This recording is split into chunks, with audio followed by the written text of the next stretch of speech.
Assalamualaikum warahmatullahi wabarakatuh. Waalaikumsalam warahmatullahi wabarakatuh. Baik, selamat datang, selamat bergabung di forum ini, di mana ini adalah perkuliahan perdana untuk mata kuliah etologi. Nah, kelas 01 ini spesial karena kita ada teman-teman dari Permata Sakti. Nah, ini pada bergabung semuanya, dan alhamdulillah semuanya total 11 orang yang bergabung di dalam Permata Sakti. Makanya untuk kelas 02 itu tidak ada, namun hanya satu kelas kita fokus ya. Baik, mahasiswa Ibu yang bahagia, mohon ya di-on-kan kameranya, tapi di-off-kan mikrofonnya. Yang baru bergabung, kalau saya ini, kalau namanya Anissa ya. Ya. Oke. Baik ya, semuanya bisa mendengar dengan baik ya? Bisa, Bu. Bisa, Bu. Bisa, Bu. Ya, oke. Baik, terima kasih. Jadi, hari ini adalah pertemuan perdana dan insya Allah 5 kali pertemuan ke depan itu akan bersama Ibu untuk beberapa materi mengenai etologi. Nah, mata kuliah ini koordinatornya ada Pak Abdullah. Namun karena Ibu membimbing di mengajar dan masuk ke dalam program Permata Sakti, Ibu mengajar di awal. Nah, kemudian nanti setelah Ibu ya akan diajarkan oleh Pak Abdullah, Dr. Abdullah. Kemudian yang terakhir akan ditutup oleh Ibu Dr. Safrida. Ya, jadi saya ucapkan kembali bagi mahasiswa yang ikut program Permata, selamat datang dan selamat saling berkenalan. Nanti kita akan berkenalan ya dengan teman-teman yang ada di Universitas Syah Kuala. Jadi nanti akan semuanya wajib memperkenalkan diri ya. Ya, wajib memperkenalkan diri karena ini adalah pertemuan perdana. Oke, baik. Ya, untuk hari ini apa saja yang akan Ibu sampaikan? Yang pertama adalah mengenai apa saja yang akan kalian pelajari, apa saja materi yang akan Ibu berikan nantinya di dalam mata kuliah etologi ini. Nah, semuanya sudah ada dalam rencana perkuliahan semester ya. Nanti akan Ibu share. Namun sebelumnya alangkah baiknya karena ini yang dari Permata mungkin belum kenal jauh ya, belum kenal banyak tentang Ibu. Jadi Ibu ingin memperkenalkan diri dulu ya. Nama Ibu Mimi Saputri mungkin sudah tahu dari nama ya, dari mata kuliah yang terdaftar di Permata Sakti sudah ada nama Ibu. Nah, jadi Ibu S1-nya di Pendidikan Biologi ya, FKIP Unsya. Kemudian S2-nya di program studi ya. Halo, ya. Mohon maaf di off-kan mikrofonnya, Rahmawati, mohon maaf, off-kan kamera ya, mikrofonnya ya, agar mudah kedengar, kalau nggak akan terganggu ya. Nah, jadi yang perlu Ibu sampaikan kembali bahwa ya tadi bukan perkenalan S2 Ibu itu di Universitas de la Rochelle Prancis ya, tahun 2006 sampai 2008. Nah, di program studi pendidikan biologi ini Ibu mengajar ada mata kuliah zoologi invertebrata, kemudian etologi salah satunya, kemudian ada ekologi hewan karena bidang keahlian Ibu adalah biologi laut, di dalamnya ada ekologi laut juga, dan ada biologi terapan juga ada di mata kuliah ini. Nah, senang ya, bahagia rasanya kalian bisa bergabung di dalam mata kuliah etologi ini. Semoga dalam forum ini ya, dalam aktivitas kelas ini kita bisa saling mengenal, kita saling bersilaturahmi, kita saling bertukar informasi ya. Jadi baik itu dari teman-teman yang di usia ya maupun beberapa di universitas yang sudah ikut bergabung di mata kuliah ini. Nah, di sini yang perlu sekali Ibu sampaikan bahwa kalian tidak perlu malu juga, ini anak-anak usia ya, semangat untuk bisa bertukar informasi dengan teman-teman yang ada di luar sana, yang di universitas di bagian tengah ya, ini bagian tengah. Nah, di mana di sini adalah momen penting walaupun memang tidak ada kontak fisik ya, namun kita melalui forum ini kenapa Ibu inginkan kalian on-kan kamera? Karena Ibu merasa bahwa meskipun kita jauh ya, namun forum ini membantu kita untuk saling berinteraksi. Dan Ibu juga kan tidak enak ya berbicara tapi tidak melihat orang. Ya, Ibu mohon kepada Theo Kalvan untuk meng-on-kan kameranya, Theo. Nah, jadi untuk melihat kehadirannya, jadi Ibu akan perhitungkan dari on atau tidaknya kamera. Misalnya ada gangguan dari internet, nah itu bisa disampaikan di chat ya. Nah, jadi Ibu bisa lihat bagaimana karena Ibu akan mengcapture setiap sisi dari setiap perkuliahan. Nah, untuk di Ibu save sebagai laporannya ya, ini sebagai data Ibu untuk biar apa namanya, biar terdata. Jadi ada yang kuliah ada yang tidak. Jadi biar fair dalam penilaiannya ya. Nah, jadi kan secara psikologis juga bayangkanlah seandainya kita mengajar di depan kita adalah benda mati yang tidak bergerak ya, jadi motivasi itu tidak ada. Jadi Ibu inginkan juga komunikasi yang sangat baik di antara kita ya, kemudian juga dengan teman-teman dalam grup ini itu penting sekali. Karena apa?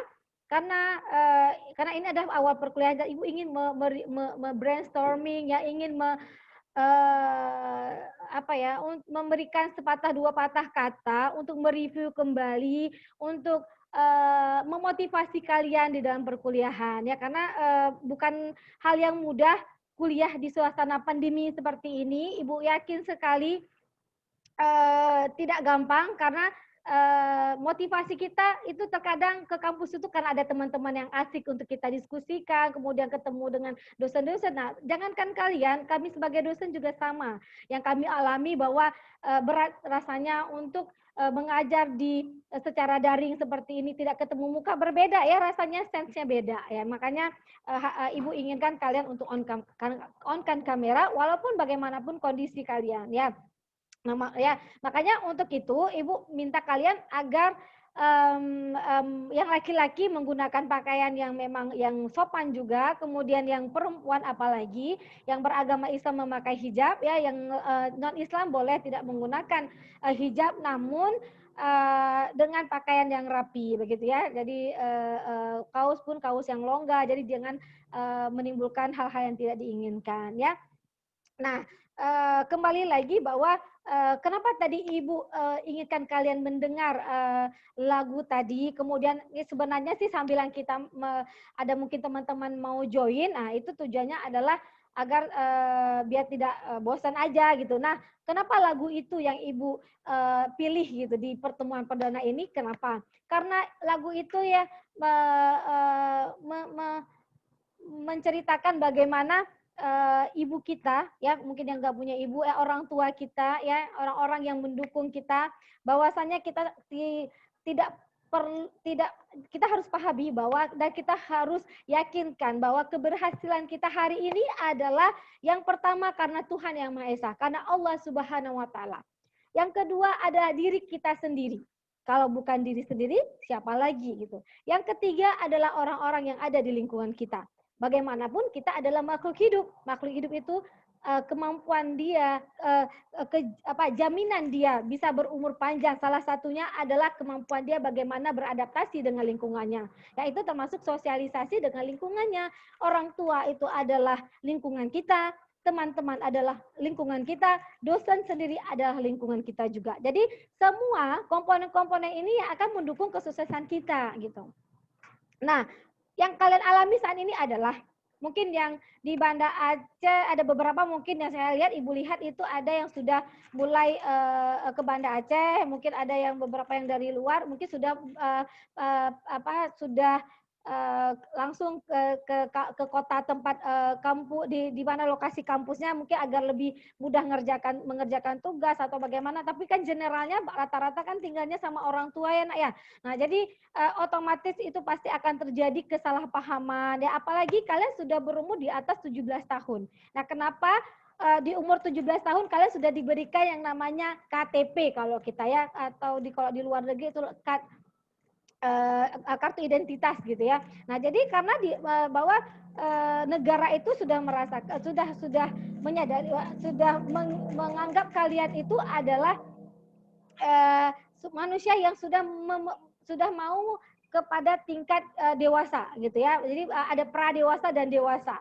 Nah, di mana makanya kalian disebut bukan lagi siswa tapi mahasiswa karena dianggap kalian memang pada level yang paling akhir pada tingkatan manusia dalam proses belajar. Nah, itu kan mahasiswa itu yang paling tinggi. Karena apa? Secara psikologis, secara perilaku dan juga ini menunjukkan bahwa kalian ada manusia dewasa. Nah, jadi mungkin di rumah ya kita kan yang biasa lah ya, karena kadang-kadang dengan orang tua juga ada ketidaksamaan prinsip, ada ide-ide yang kita merasa bahwa sepertinya orang tua kita belum berubah, mindsetnya masih seperti itu. Nah, itu yang terkadang membuat kita crash dengan orang tua, karena intensitas kita bertemu itu lebih besar pada saat pandemi ini. Nah, jadi yang ingin Ibu sampaikan bahwa bagaimanapun itu adalah orang tua kita, bagaimanapun itu adalah ibu kita, dan bagaimanapun itu ayah kita. Makanya kalian harus cerdas di dalam berkomunikasi dengan orang tua. Nah, itu yang Ibu ingin sampaikan, bahwa kita harus menyadari bahwa saya ada hari ini selain karena Allah Subhanahu wa taala, selain Tuhan yang mengizinkan saya bisa hadir hari ini, dan juga ada peran orang tua. Nah, orang tua kita itu punya ego tersendiri, punya ego tersendiri bahwa saya adalah orang tua. Nah, pada saat kita ada crash ataupun ada sempat berdiskusi yang tidak nyaman dengan orang tua, posisikan kalian ada sebagai anaknya, di mana kalian hanya mohon maaf dan diam. Nah, kapan kita mulai menyampaikan apa yang kita rasakan, dan harus kita sampaikan bagaimana, namun dengan cara yang baik. Nah, pada saat mungkin yang cewek-cewek bantu masak, lagi masak-masak bareng sama mama gitu ya, sama ibu, sama mama gitu. Nah, di situ kita mulai komunikasi. Yang kemarin tuh kan pengennya sih Ica seperti ini, misalnya nama Ica, tapi begini. Nah, tadi itu harus disampaikan, tapi pada kondisi yang menyenangkan. Jadi jangan pada saat marah-marah langsung bum gitu. Nah itu karena suasana di rumah itu yang akan mengakibatkan motivasi kalian untuk belajar turun. Jelas itu, karena kondisi psikologi kita nggak nyaman, apalagi orang tua ngambek, nggak dikasih untuk paket data, coba bayangkan begitu kan. Makanya, namun itu semuanya adalah proses kalian menuju kedewasaan. Nah, semakin baik kalian berkomunikasi dengan orang tua, semakin baik kalian berkomunikasi dengan teman-teman, semakin baik kalian berkomunikasi dengan dosen kalian, maka itu menunjukkan tingkat kedewasaan dan menunjukkan tingkat kecerdasan. Kalau kalian katakan bahwa kalian sudah cerdas, tunjukkan itu. Nah, ya, apalagi nih kita dalam sebuah komunitas berbagai background ya, berbagai culture gitu ya. Makanya komunikasi yang baik dengan teman-teman. Jadi harus dibiasakan bagaimana lazimnya. Memang kita juga harus mengerti masing-masing kita memiliki culture yang berbeda, memiliki kebudayaan yang berbeda. Jadi makanya hati-hati berbicara. Ya, mohon maaf sebelumnya. Kemudian kita pun jangan terlalu sensitif. Nah, itu dia. Jadi harus kalau dalam ekologi kan ada hukum toleransi ya. Nah, kisaran toleransi itu harus agak diperlebar, jangan dipersempit terhadap hubungan sosialnya. Jadi harus bisa mengerti, dan yang pertama adalah positive thinking ya, berpikir positif. Jadi jangan selalu negatif. Nah, jadi semua harus diupayakan berpositif dulu ya, baru nanti ditanyakan secara secara baik-baik apa maksudnya, karena sekarang istilah harimau ya, mulutmu harimaumu, nah itu memang masih berlaku. Tapi sekarang lebih parah ya, jarimu harimaumu. Ya, jari tangan kita itu jauh lebih berbahaya. Karena gara-gara teksto ya di Instagram, di Telegram ya, kemudian di WA itu kadang-kadang salah pengertian. Nah, jadi kalian harus bisa sampai titik itu ya, bersosialisasi ya. Nah,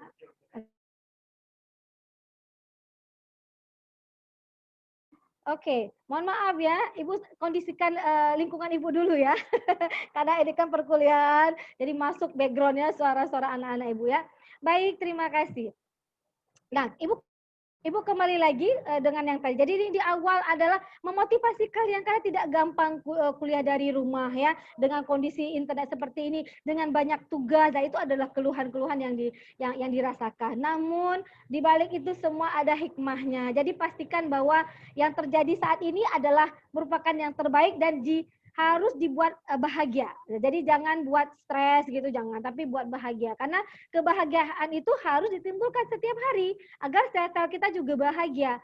Jadi kalau misalnya sel kita bahagia, otomatis ya dia akan berfungsi dengan baik. Jadi apabila sel kita itu stres, maka dia akan berakibat tidak baik bagi tubuh kita. Ya kalian kalau belajar fisiologi mungkin sudah banyak paham tentang itu ya.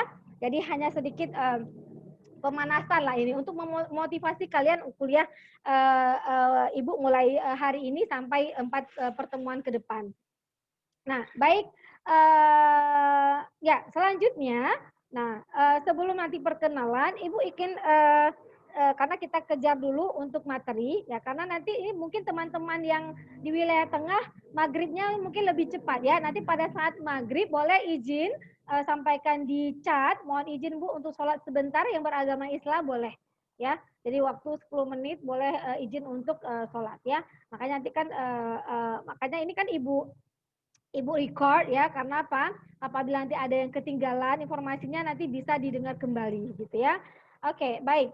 Nah, jadi Ibu akan share materi yang akan kalian pelajari ya. Oke. Sebentar, ini ya. Ini yang mahasiswa ini ya. Nanti Ibu mau share ini dulu. Oke. IPS ya.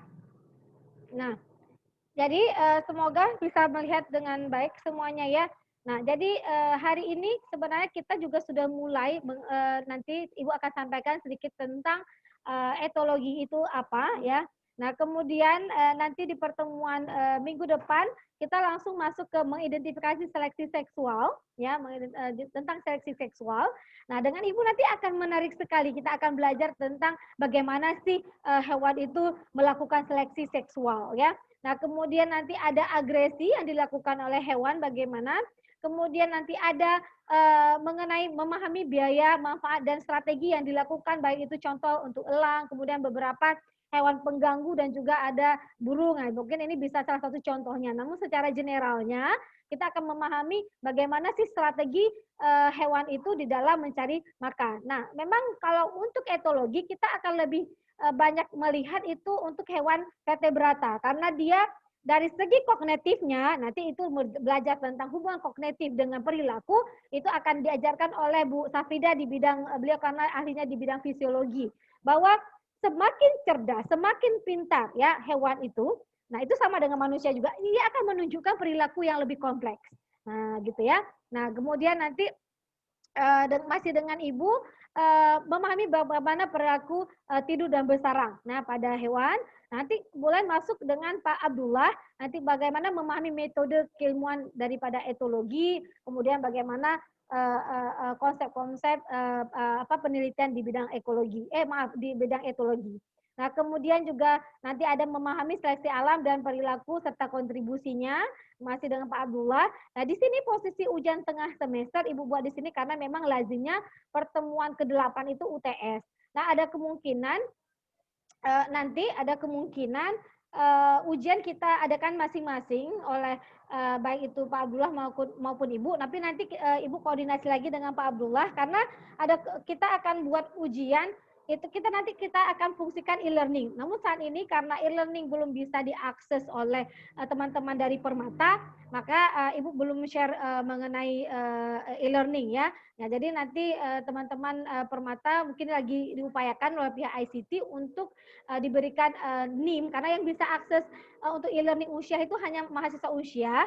Jadi mungkin nanti akan dibantu. Kalau jika memang tidak memungkinkan suatu saat nanti memang mungkin tidak bisa juga untuk mahasiswa Permata, nanti akan Ibu berikan ujian lain dengan mekanisme yang lain gitu ya. Apakah ujiannya secara lisan, Ibu akan telepon one by one, nanti kita akan lihat nah ya, karena ini memang masih dalam masa percobaan. Bagi anak-anak permata, mungkin kalian bisa lihat mungkin agak sedikit riuh ya kalau bahasa Jawanya, atau agak ribet sedikit kali ini karena memang semuanya program ini mungkin ada teman-teman mahasiswa juga yang dari usia ya ikut permata, mungkin agak sedikit membingungkan karena memang programnya ini baru dalam beberapa bulan ini harus semua berjalan. Jadi bismillah aja, kalau nggak dimulai nggak akan pernah tahu ya di mana titik kelemahan dan kelebihannya ya.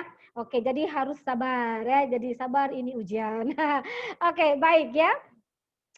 Kita lanjut lagi. Nah, kemudian untuk pertemuan masih dengan Pak Abdullah, itu nanti akan menjelaskan tentang social behavior. Jadi ini masih ada kadang-kadang dalam bahasa Inggris ini karena memang tidak ditranslate, tapi simple bahasa Inggris tidak susah. Karena memang kita terkendala sebenarnya mata kuliah etologi ini bahannya itu semua rata-rata dari buku luar. Jadi kalau dalam buku sumber literatur dari dalam hanya bentuk modul-modul begitu, tapi tidak banyak bukunya. Jadi makanya rata-rata kita memang judulnya ada yang sudah Ibu translate, ada yang belum. Makanya jadi yang pasti penyampaiannya dalam bahasa Indonesia ya, judulnya dalam bahasa Inggris saja ya. Nah, kemudian fenomena migrasi hewan dan faktor penyebabnya dan mengidentifikasi konservasi dan perilaku. Nah, ini juga akan disampaikan oleh Pak Abdullah. Kemudian nanti akan diajarkan kembali lagi untuk kelanjutannya memahami mekanisme perilaku. Ya, ini oleh Bu Safrida. Kemudian juga nanti ada yang pertama dan yang kedua yang di sini nanti akan kalian lihat control of behavior, central processing and manipulate control. Jadi di sini akan lihat hubungannya bagaimana secara kognitif itu yang sangat karena control behavior itu kan di sistem saraf kita ya. Nah, nanti akan belajar lebih jauh dengan Bu Safrida. Jadi ada dua ya. Kemudian nanti ada memahami penyebaran hewan dan konektivitas secara ekologinya. Kemudian juga ada memahami dan mengidentifikasi faktor-faktor penentu munculnya perilaku hewan. Nah, jadi ini merupakan modal dasar dari perilaku, baik itu ada faktor genetik, ya, kemudian ada kematangan fisik dan juga fisiologis, dan juga ada faktor lingkungan. Nah, itu kalian pasti sudah paham bahwa perilaku yang kita yang kita ini kita agak sedikit bukan sedikit ya, malah ini sangat interesting ya. Jadi sangat menarik ya, pembelajaran etologi karena nggak jauh-jauh beda ya dengan kehidupan kita. Nah, kita kan kingdomnya animalia, jadi sebenarnya mudah sekali dipahami di mata kuliah ini. Nah, jadi perilaku yang dihasilkan ya, baik itu hewan ya maupun manusia, bahwasanya itu adalah diturunkan secara genetik dan juga hasil proses belajar di lingkungannya. Nah, berarti makanya terkadang kalau kita belajar di lingkungan yang baik, maka kita akan menghasilkan perilaku yang baik. Nah, kalau kita berada di lingkungan tidak baik, maka akan akan menghasilkan perilaku yang tidak baik ya. Jadi seperti itu ya materi-materi yang akan kita pelajari selama lebih kurang 16 kali pertemuan itu sudah masuk ujian ya. Jadi total untuk materinya adalah 14 kali karena ini adalah 2 SKS dan dua kali untuk ujian ya. Nah, oke, baik. Nah, untuk penilaian ya, ini ada penilaian sikap 20%, kemudian ada keterampilan 20%, ada tugas dan kuis 20%, kemudian ujian tengah. Jadi semuanya dibagi sama ya, karena di sini tidak ada praktikum ya. Jadi 20% semuanya, dan walaupun kami 3 orang, tapi masing-masing kami akan memberikan persentase 20% untuk nilai kalian dari segi penilaian dari masing-masing dosen ya. Oke, nah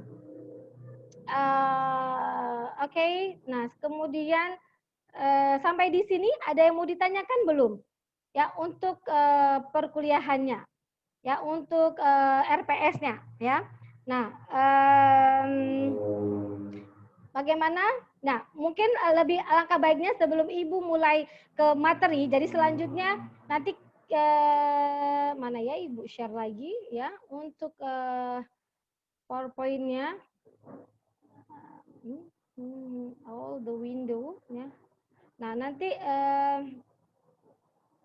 ya kita akan membahas sedikit tentang etologi ya. Namun demikian ya, biar suasananya lebih rileks dan saling mengenal. Jadi kami kan juga pengen kenal nih mahasiswa yang di Permata dan juga teman-teman dari Permata pengen tahu nih teman-teman yang ada dalam kelas ini ya. Jadi mari kita saling menyapa ya untuk memperkenalkan nama saja dan asalnya dari mana. Oke, oke, Ibu stop share dulu ya.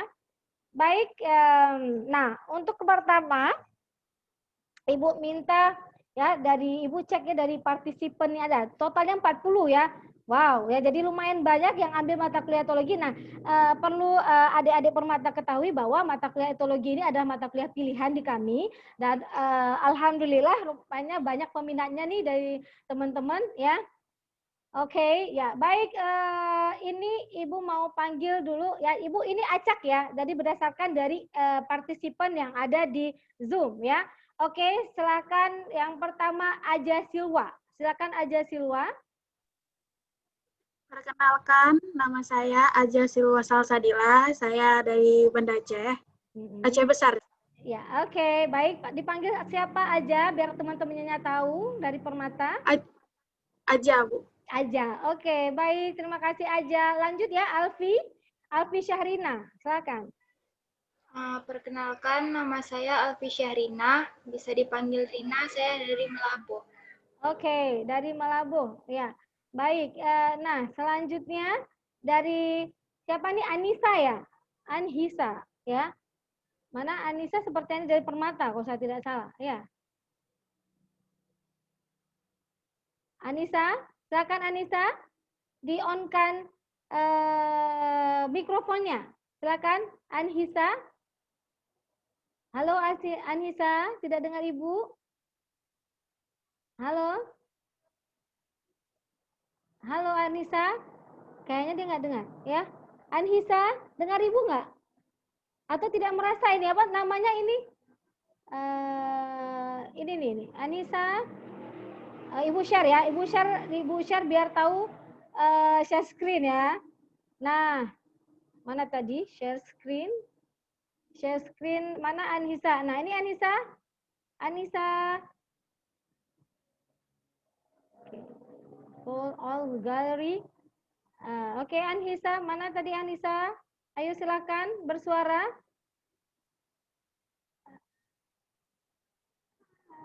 Atau tidak jelas terdengar mungkin ya. Oke, tidak apa. Kita skip dulu Anissanya. Wait, stop share. Oke, kita lanjut ya. Oke, ya Anissa. Anissa, ayo. Oh, Anissa lagi azan ya di sana ya. Oke, nggak apa-apa. Nanti Anissa setelah azan baru memperkenalkan diri ya. Anissa ya. Oke, next Anissa Ayu Safitri. Anissa Ayu Safitri, silakan. Perkenalkan, nama saya Anissa Ayu Safitri, berasal dari Loksmawe. Oke, baik. Terima kasih. Ya, jangan lupa dari universitasnya juga, Nak ya. Kadang teman-teman yang lain yang dari Permata tidak tahu. Oke, baik. Selanjutnya Aulia. Aulia ini bareng Haikal nih ya. Oke, bareng Haikal. Mana maskernya? Nggak boleh, jaga jarak. Mana maskernya? Oke, Haikal, langsung aja nih. Waktunya sudah mepet ya, udah mau jam 5. Oke, silakan. Iya, bareng Haikal. Perkenalkan, nama saya Haikal dari asal Universitas Syahkuala. Oke, terima kasih Haikal. Next. Aja tadi sudah ya. Alfi Syah. Silakan Alfi. Udah tadi, Bu. Oh, sudah. Maaf ya. Oh iya, maaf. Ayu. Kalau sudah kesal. Ayu Raizatul Ummah. Karena namanya naik terus ya. Ayu, silakan Ayu. Perkenalkan, nama saya Ayu Raizatul Ummah dari Benar Meriah. Benar Meriah, Universitas Syahkuala. Ya. Ayu. Ya, baik. Iya, Bu. Ya, semuanya Cut Lady Fitria. Iya, Bu. Perkenalkan, nama saya Cik Lady Fitria dari Nantentaya. Oke. Nah, ya. Ayo sampaikan dari universitas mana ya. Nah, oke. Ya, ini siapa tadi? Nah, selanjutnya Cut Lisa Maulida. Ya, Bu. Perkenalkan, nama saya Julisa Maulida di Aceh Selatan, Oke, ya. dari Universitas Syahkuala. Oke, baik. Terima kasih. Kemudian lanjut, sudah. Dinda Siti Mukaramah. Perkenalkan, nama saya Dinda Siti Mukaramah dari Aceh Selatan, asal Universitas Syahkuala. Baik, terima kasih. Next, Cutlisa Maulida. Sudah tadi Cutlisa ya? Udah ya? Puja Fitria Amalda. Puja Fitria Amalda. Perkenalkan, nama saya Puja Fitria Amalda, dipanggil Puja dari Universitas Syahkuala, asal dari Abdi. Oke, terima kasih Puja. Kemudian lanjut, setelah Puja ada Gufron Ginting, silakan. Halo kawan-kawan, perkenalkan nama saya Gufron Ginting, asal dari Universitas Syahkuala, sekarang beralamat di Provinsi Sumatera Utara. Salam kenal semuanya. Oh, lagi di kampung ya, Ginting ya? Gufron ya, maaf. Ya, baik. Oh, lagi di kampung. Ya, oke, baik. Helvina Wati. Perkenalkan, nama saya Helvina Wati dari Gayo Luas, asal Universitas Syahkuala. Ya, baik. Terima kasih. Lanjut, Ica Putri Marlin. Ica.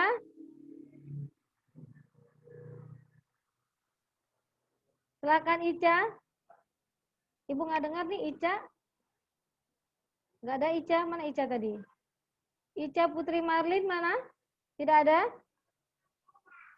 Kemudian lanjut, Indah Kaswara. Perkenalkan, nama saya Indah Kaswara Sulastri, asal dari Malabo, dari Universitas Syahkuala. Oke, baik. Kemudian ada setelah Indah, Umi Kalsum deh, Umi Kalsum. Ini susah nih karena naik-naik terus namanya ya. Umi Kalsum. Perkenalkan, nama saya Umi Kalsum, dipanggil Umi dari Takengon, kuliah di Universitas Syahkuala. Baik, terima kasih. Next, Siti Nurrahma. Ya, ini kayaknya dari Permata ya, kalau nggak salah ya. Ya, silakan Siti.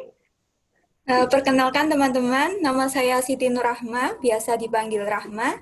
Saya berasal dari Kabupaten Gresik, kuliah di Universitas Negeri Surabaya. Iya, ini sudah ada yang baru. Ya, terima kasih Siti. Ya, salam kenal dari teman-teman juga ya. Oke, baik. Lanjut Syifa Sarasasa. Nama saya Syifa Sara Salsabila, asal dari Banda Aceh, dari Universitas Syahkuala. Baik, terima kasih. Selanjutnya, ya, tadi Anissa ya, tadi ya, ini masih sudah maghrib ya Anissa ya? Anhisa, ini dari, kalau nggak salah dari mana ini? Tadi, halo Anissa. Kenapa tidak ini ya? Halo Anhisa, bisa dengar Ibu? Ada dua nih, Anhisa. Ya, silakan on-kan mikrofonnya, Nak. Ibu. Ya, silakan ya. Maaf, tulisannya jelas. Gimana? Kenalan, nama saya Nisa, saya dari jurusan Lidin Biologi dari Universitas UN Kolka. Oke. Dari Universitas 19 November Kolaka ya, kalau nggak salah ya. Benar ya? Saya tadi terputus-putus, Anissa, suaranya. Ibu. Ya, baik. Baik, terima kasih. Ya, karena ya sinyalnya tidak kurang bagus ya. Oke, baik. Tadi kemudian kita lanjut lagi untuk saling kenalan dulu sebelumnya. Ya, Zahara Khairun Nisa. Ya, Zahara ya. Ini. Kenalkan, nama saya Zahara Khairun Nisa, biasa dipanggil Zahara. Saya berasal dari Benar Meriah. Sekarang saya kuliah di Universitas Syahkuala. Baik, terima kasih. Nah, selanjutnya tadi udah sampai di mana ya, Ibu, karena ini bergerak terus ya ininya ya, kameranya ya. Oke, ya. Dari coba Rahmawati ini Permata kalau saya tidak salah ya, Rahmawati. Silakan Rahmawati. Ya, Bu. Assalamualaikum. Perkenalkan, nama saya Rahmawati, asal dari Buton Tengah, Universitas 19 November Kolaka. Oke, baik ya Rahmawati. Ya, selamat bergabung. Kemudian lanjut Theo Kalvan ya. Theo, silakan Theo. Ya, bismillah. Perkenalkan, nama saya Muhammad Theo Kalvan, biasa dipanggil Theo. Saya berasal dari Pulau Muna, asal Universitas Alwaleo. Oke, ya. Baik, terima kasih Theo. Jadi di sana sudah maghrib ya? Iya, di sana sudah maghrib ya. Oke, baik ya. Ya, teman-teman kita jauh-jauh semua ya. Oke, nah selanjutnya Nur Hafizah. Silakan Nur Hafizah.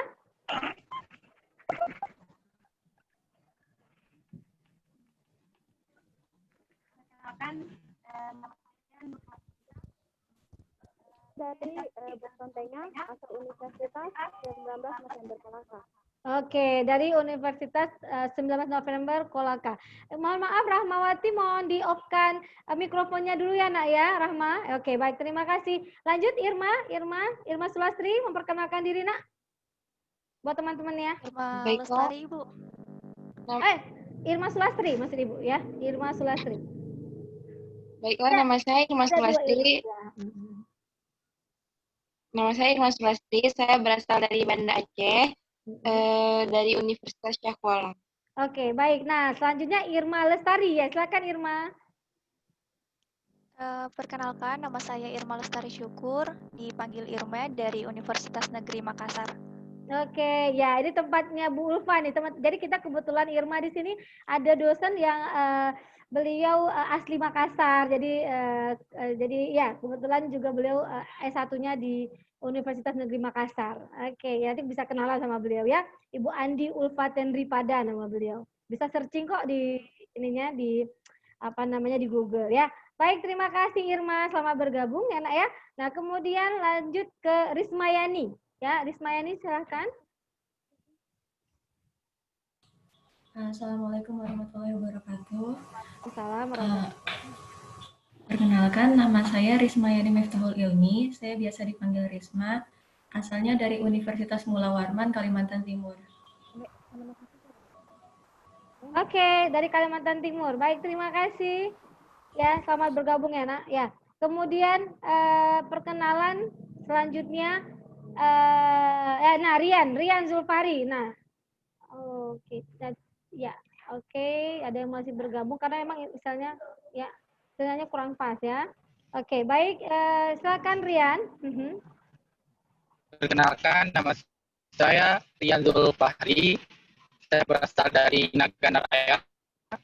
Saya kuliah di Universitas Syah Kuala. Oke. Terima kasih. Terima kasih Rian. Selanjutnya Zanurain Muslimin. Ada nggak hadir? Zanurain Muslimin.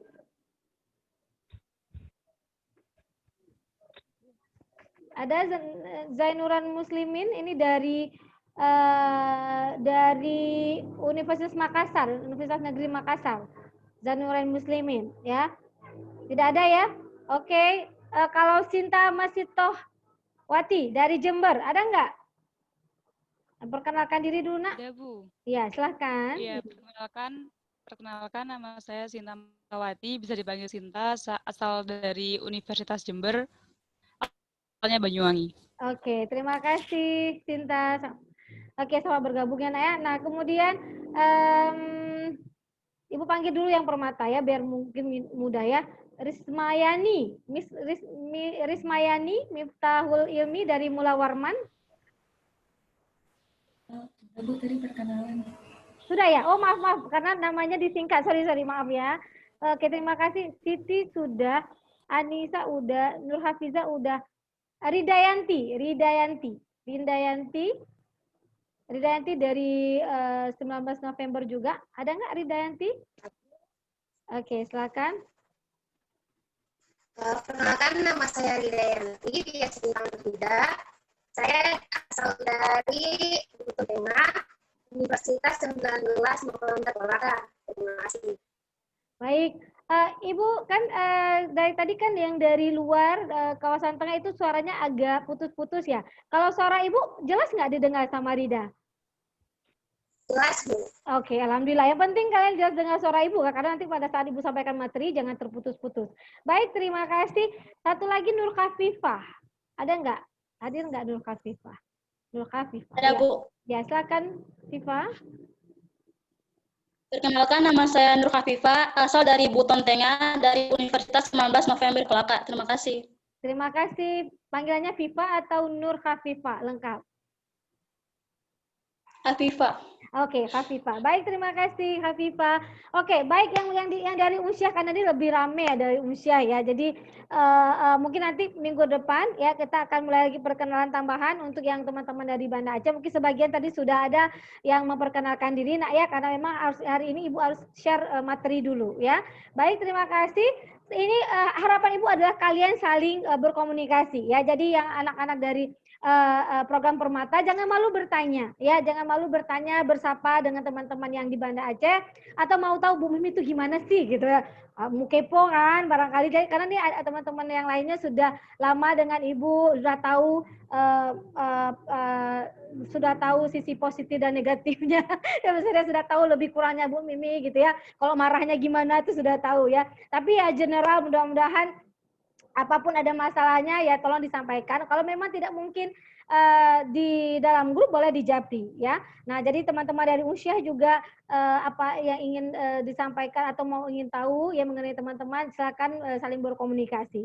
Harapan Ibu adalah apa yang penting Ibu selalu ingin kasih tahu ke kalian. Mungkin anak-anak Ibu yang di usia sudah sering Ibu sampaikan bahwa sukses bersama itu jauh lebih indah dibandingkan kita maju sendiri. Karena di universitas ini kita tidak perlu siapa juara 1, siapa juara 2. Tidak ada perankingan. Jadi semuanya bisa juara 1, semuanya bisa yang paling utama, bisa dapat IP 4, semua juga bisa. Jadi jangan nanti berpikir, ini kita kasih ke orang nanti jadi ilmunya berkurang. Tidak. Semakin banyak kita berikan informasi, semakin banyak kita berikan pengetahuan kita, maka akan sangat membantu untuk teman-teman dan ilmu kita juga akan semakin bertambah ya. Jadi itu yang penting sekali. Jadi yang dari daerah pun ya, dari semuanya harus berani untuk bertanya, harus berani di apapun itu ya. Jadi yang perlu Ibu sampaikan lagi, Ibu ulangi berkali-kali bahwa pengetahuan kita itu sangat dibatasi oleh panca indera kita. Ya, sangat dibatasi oleh panca indera. Jadi makanya dalam istilah di atas langit masih ada langit, nah itu tidak salah karena tidak ada yang perfect, karena tidak ada yang sempurna. Karena kesempurnaan itu hanya milik Allah Subhanahu wa taala, hanya milik Tuhan yang Maha Esa. Jadi jangan malu atas segala kekurangan, tapi jadikanlah kekurangan itu menjadi sebuah kekuatan, ya. Jadi ini yang harus Ibu berikan pertama sekali karena motivasi. Jadi apapun itu, ya. Kalau misalnya materi, gampang aja Ibu share aja. Ini materinya dibaca sendiri, ya.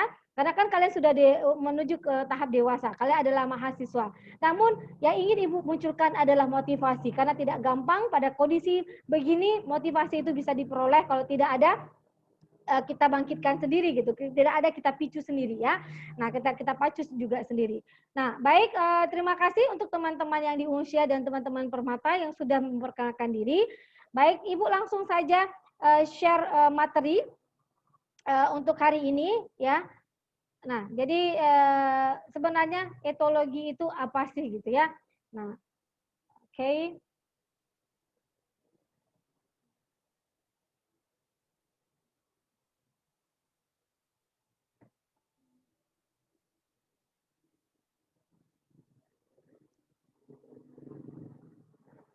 Oke, nah ini dia kenapa tidak mau view lebih besar. Oke, oke, ya, oke, ya, baik. Nah, jadi ya ini sedikit foto untuk menarik perhatian aja ya, ilustrasi bagaimana seorang induk monyet ya dengan anaknya ya. Jadi kemudian apa namanya serangga bagaimana mencari makan. Nah, ini hanya ilustrasi gambar saja. Nah, oke. Nah, jadi sebenarnya, nah ini Ibu off-kan dulu ya.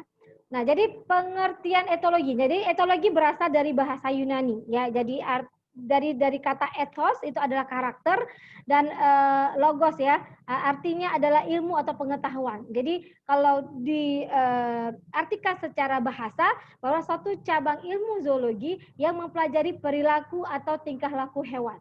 ya. Jadi mana mekanisme serta faktor-faktor penyebabnya. Kemudian ahli perilaku hewan itu disebut dengan etolog ya, atau etologis ya. Jadi ahli etologi ya.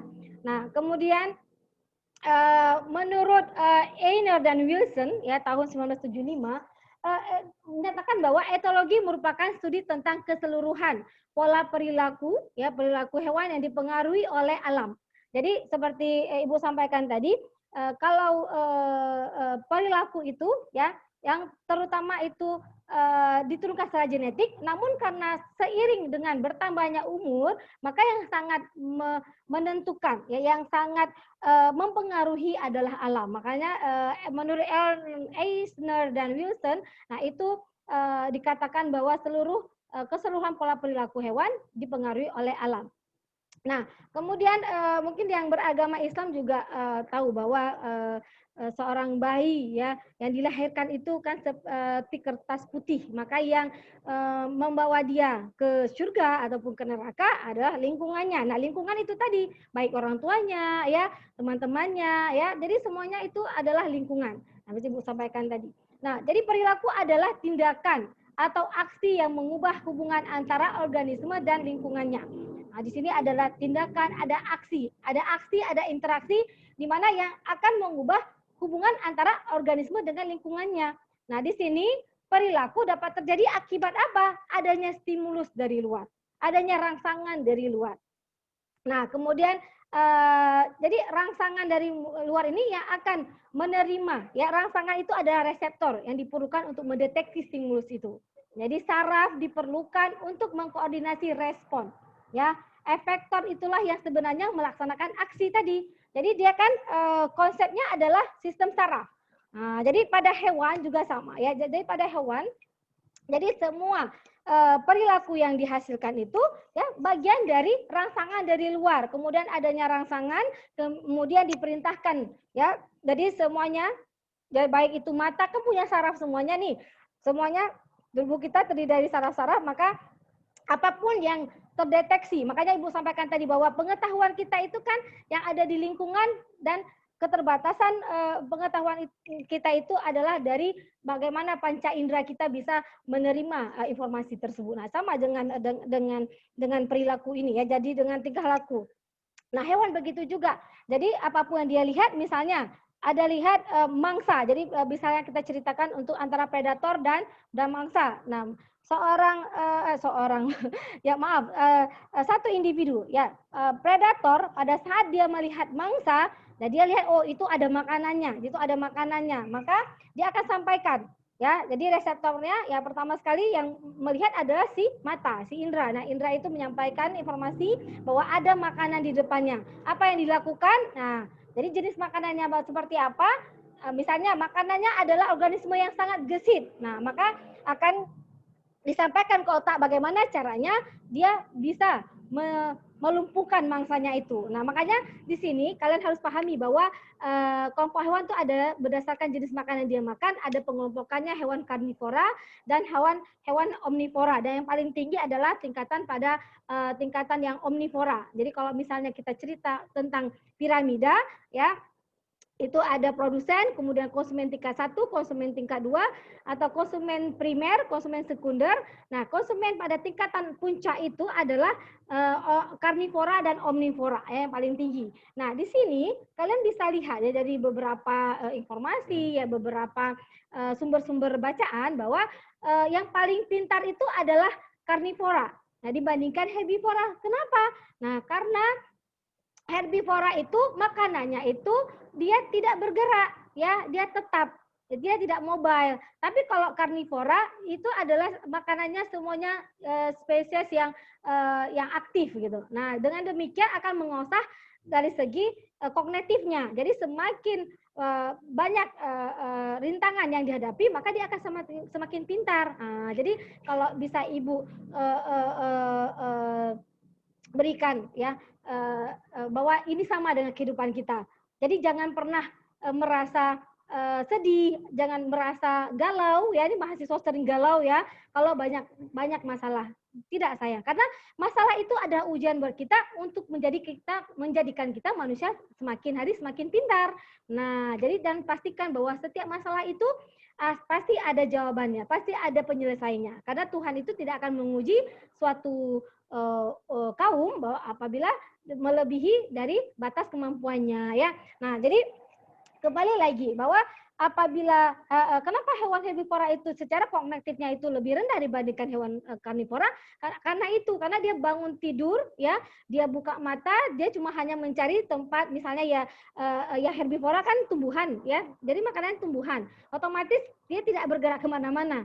Nah, jadi sehingga otaknya itu jadi tidak terasah gitu. Namun kalau misalnya karnivora, dia buka mata pun dia harus mencari-cari strategi, kemudian dia keluar dari sarangnya, dia harus mencari strategi yang tepat untuk bisa mendapatkan makanan. Nah, itu butuh proses. Nah, itu membuat dia lebih cerdas. Dan sama analoginya antara seorang anak yang dimanja dengan anak yang sudah diberikan kemandirian dari sejak lahir gitu. Makanya kalau kita lihat, kalau misalnya dimanja, dipapah tuh sama orang tuanya, akan sulit sekali dia beradaptasi dengan lingkungannya. Jadi problem solvingnya itu selalu orang tuanya. Jadi pemecah permasalahan ada orang tuanya. Jadi dia tidak cerdas. Ingat ya, bahwa yang hebat itu adalah orang-orang yang cerdas. Ya, jadi tidak hanya pintar saja, tapi cerdas. Jadi cerdas untuk melihat peluang, ya. Jadi mahasiswa itu harus cerdas, ya, harus bisa melihat peluang-peluang yang ada, harus bisa mengenal lingkungan dengan baik. Jadi semakin baik kalian mengenal lingkungan kalian, maka akan semakin cerdas, ya. Nah, itu mungkin sudah saya sampaikan tadi di awal. Nah, kembali lagi ke sini, ya. Nah, setelah itu baru adanya stimulus, kemudian diterima oleh reseptor, kemudian diolah di sistem saraf pusat, kemudian baru adanya aksi. Ya, aksi yang akan menentukan apakah dia mengendap. Kalau misalnya antara harimau dengan makanannya kelinci, ya, mungkin dia jaraknya sedemikian. Jadi itu harus mengikuti proses. Jadi jaraknya kadang berapa meter. Jadi apa yang harus dilakukan? Nah, itu adalah proses sudah dipikirkan di dalam otak. Kemudian hanya tubuh saja yang akan melaksanakan aksi-aksinya. Nah, kemudian yang harus kalian ketahui bahwa hubungan timbal balik antara stimulus, ya, respon yang terjadi pada organisme merupakan sebagian studi mengenai perilaku, yaitu yang kita sebut dengan etologi, ya. Nah, kemudian selanjutnya, ya, mengapa sih kita harus belajar etologi? Ya, mungkin itu bertanya, mungkin selama ini kan, pilih ala suka aja deh, karena mungkin ya perilaku hewan. Nah, namun dalam buku dikatakan bahwa di sumbernya di Kamer dan PC 1992 menyebutkan beberapa alasan mengapa kita belajar etologi. Ya, ini sudah dirangkum berdasarkan pendapat beberapa pakar gitu ya. Yang pertama ada keingintahuan tentang dunia kehidupan. Kita mau tahu gimana sih dunia hewan itu gitu ya. Kita ingin tahu apakah dunia hewan itu sama dengan dunia manusia, di mana kita juga kingdomnya animalia gitu ya.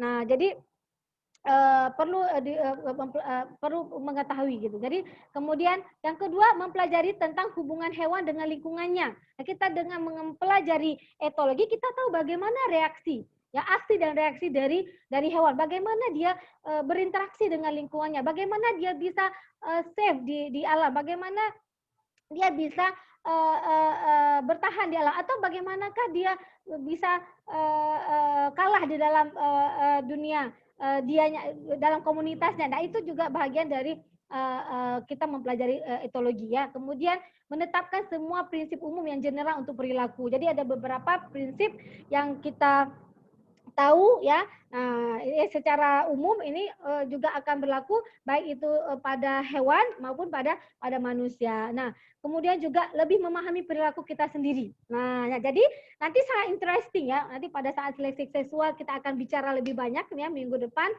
juga dengan mungkin dosen-dosen yang lain. Kita bisa bercermin apakah perilaku yang kita lakukan hari ini, apakah yang perilaku yang kita hasilkan hari ini adalah sama dengan hewan. Nah, jadi kita harus lihat.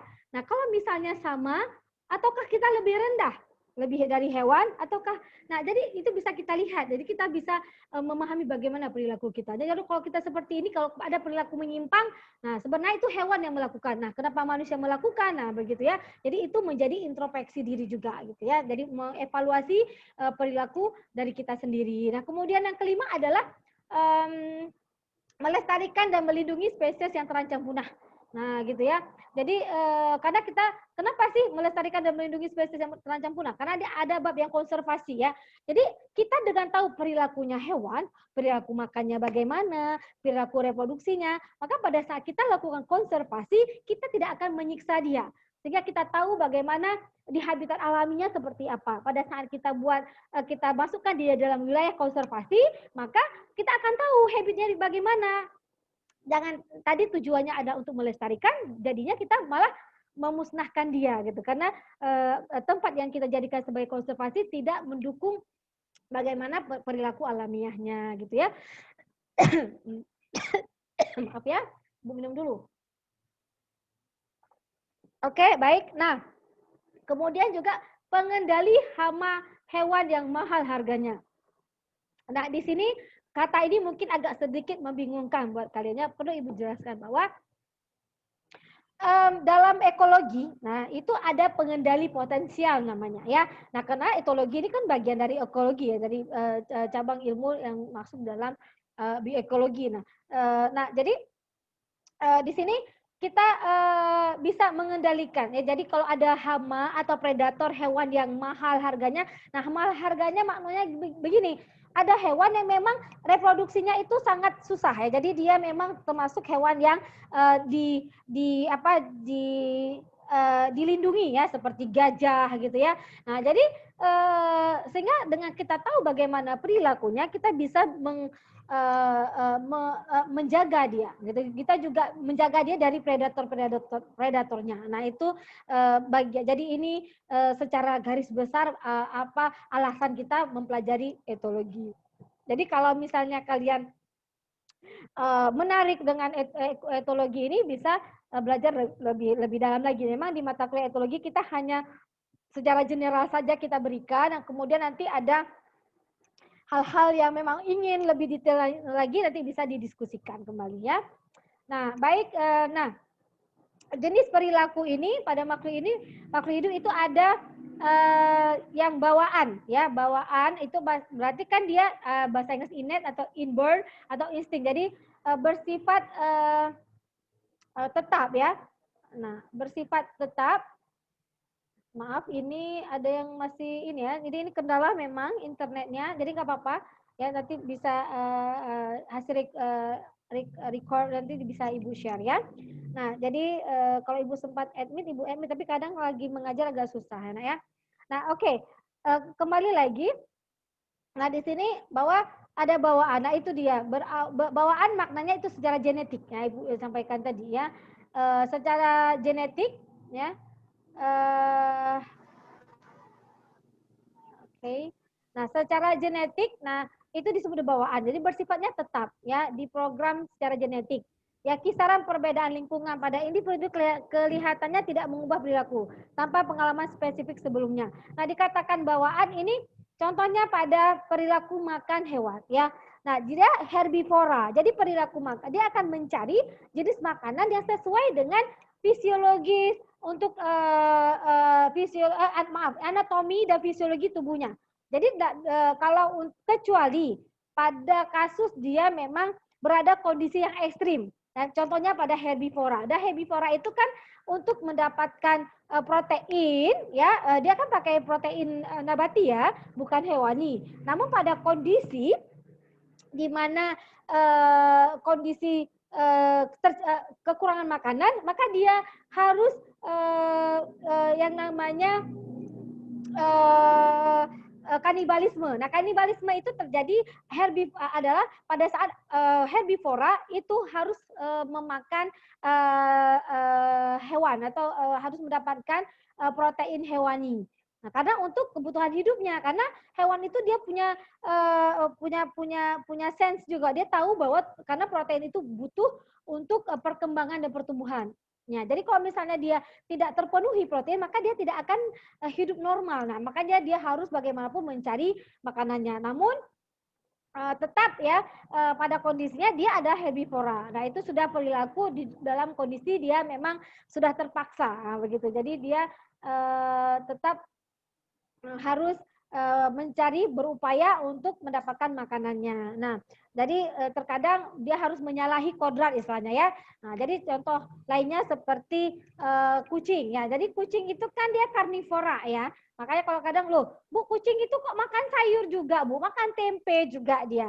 Nah, pada kondisi apa? Karena dia apalagi yang untuk yang rumahan. Karena ikan itu ya terkadang kalau dikasih sama majikannya ya atau yang memelihara. Tapi kalau tidak misalnya karena memang kalau pemakan daging itu kan akan meningkatkan hormon yang dimana dia akan menyebabkan dia sangat aktif, ya sangat aktif sehingga itu terkadang dihindari. Jadi dia tidak diberikan daging, paling diberikan susu aja. Jadi dikurangi lah ya yang bersifat meningkatkan dia lebih agresif gitu ya. Nah jadi itu kenapa Bu sehingga kucing itu bisa makan nasi, bisa makan apa yang kita makan. Nah itu adalah proses belajar gitu ya. Nah itu dalam kondisi dia tidak memiliki makanan yang memang harusnya dia makan. Nah kemudian terajar ya, terajar ini maksudnya itu learn atau di lingkungan tadi hasil belajar. Jadi dia memerlukan adanya memori untuk ingatan atau modifikasi dari pengalaman. Ya, jadi harus punya punya ingatan yang baik ya. Kemudian karena di proses belajar ini dia istilahnya trial and error. Ya. Jadi dia coba, misalnya apalagi dia di tempat yang baru, dia coba makanan yang baru, kemudian makanannya itu mungkin apakah dia cocok, maka lama-lama dia akan merasa cocok. Kalau memang dia tidak merasa cocok, maka dia akan menggantikan makanannya dengan yang lain. Makanya dalam ekologi ada preferensi makanan yang disukai gitu ya, preference food preference namanya atau makanan yang disukai. Nah, kita lanjut ya. Kemudian berikutnya adalah perilaku dipengaruhi oleh gen ya, itu nature ya, secara alami ya. Kemudian lingkungan ya, atau disebut dengan nurture atau pemeliharaan ya. Jadi ini dipelihara ya. Nah, kemudian perilaku dapat dimodifikasi oleh lingkungan di mana hewan tinggal. Jadi hal tersebut merupakan produk interaksi antara kapasitas genetik dengan pengaruh lingkungan. Nah, jadi dia sebenarnya ada combine, dia saling mempengaruhi antara genetik dengan pengaruh di lingkungan ya. Nah, jadi contoh adanya modifikasi lingkungan ini ya, adanya produk interaksi antara kapasitas genetik dan pengaruh lingkungan. Contoh percobaan Nico Timbergen. Jadi Nico Timbergen ini adalah ahli etologi di mana pada perilaku penentuan lokasi sarang pada tawon ya, pada tawon penggali namanya Phyllanthus ya. Ini bawaan genetiknya, bagaimana cara menggali, bagaimana menutupnya. Nah, itu yang terajar itu menentukan lokasi galian. Nah, jadi ini kalau yang terajar atau yang dia learn ya, yang dia pelajari adalah menentukan lokasi galian. Sedangkan yang bawaan atau genetik adalah cara menggali, kemudian bagaimana cara menutupnya. Nah, itu diperoleh dari genetik gitu ya. Oke, nah lanjut ya. Nah, ini dia percobaan Nico Timbergen, di mana yang pertama, gambar pertama di mana tawon menggali betina menggali sarang bawah tanah, kemudian setiap hari membawa makanan ke sarang, ya. Nah, kemudian petunjuk visualnya untuk melacak sarang. Kemudian Timbergen ini menandai dengan lingkaran buah pinus. Nah, ini bisa dilihat dari gambarnya. Oke, saya mungkin lebih indahnya dipakai laser point ya, biar kelihatan ya. Nah, ini ada buah pinus yang ditaruh sebagai penanda. Kemudian berikutnya lingkaran pinus itu dipindahkan, ya kan? Dipindahkan. Kalau di sini dipindahkan ke sini. Nah, kemudian tawon terbang ke bagian tengah lingkaran. Tawon menggunakan petunjuk visual. Jadi dia yang tandain adalah buah pinus tadi.